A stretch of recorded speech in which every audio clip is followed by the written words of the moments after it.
आं मोनसे खोथा सावरायनो सानदों नै दानि जेनेबा दानि ससियेल मिडियानि जुग बे ससियेल मिडियानि जुगाव माबायदि जेनेबा बिमा बिफाफ्राबो दानि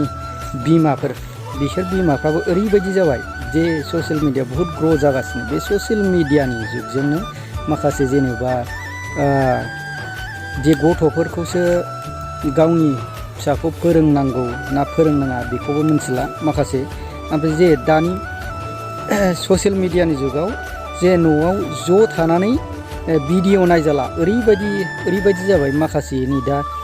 जे भाइरेल जाबाय थानाय बेखौ मारै गावनि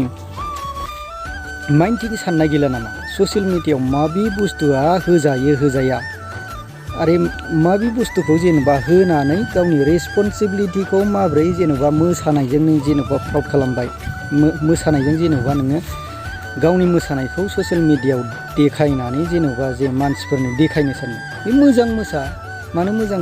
जेनेबा मोजां मोसानायफोरजों जे देखाय दा मोजां मोसानो अनगायै जेनेबा माखासे गावनि अंगफोरखौ देखायनानै जे बेफोरजों ससियेल मिडियानि मानसिफोरखौ